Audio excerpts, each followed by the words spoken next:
We want to get our Hangout involved here. Let's go to Jennifer. She also submitted a question on the economy. Jennifer?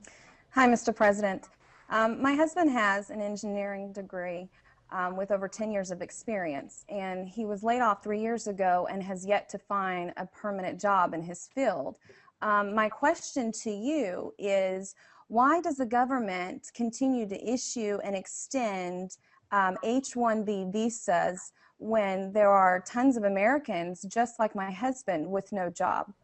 Well, Jennifer, I don't know your husband's specialty, but I can tell you that there's a huge demand around the country for engineers.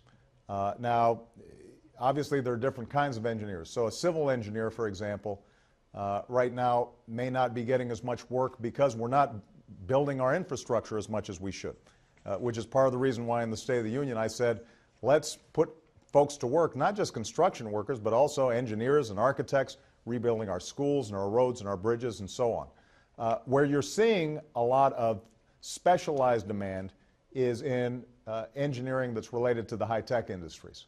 And now what industry tells me is that they don't have enough highly skilled engineers.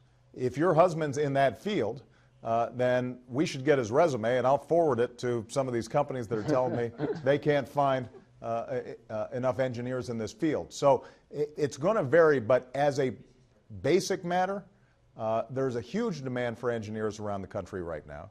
I understand that, yeah. But how, I mean, given the list that you're getting, I mean, we're not getting that. I mean, you said in the State of the Union address for business leaders to ask themselves what can they do to bring jobs back to America.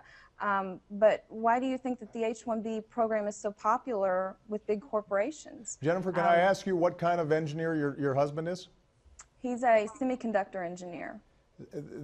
See, it is interesting to me, and I meant what I said. If you send me your husband's resume, I'd be interested in finding out exactly what's happening right there, because the word we're getting is that somebody in that kind of high-tech field, that kind of engineer, should be able to find something right away.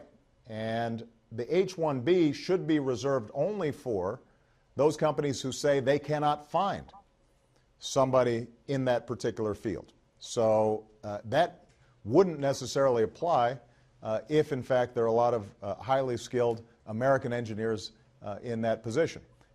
So I'd be interested, I will follow up on this, because I'm interested in finding out, and maybe we can get some information as to why your husband's been having trouble getting placed. We want to encourage more American engineers to be placed, and that's part of the reason why it's so important for us to boost American manufacturing. I want to get more of our Hangout involved here. I was going to say, I just appreciate your response, Mr. President. I'll have to take you up on that. Thank you.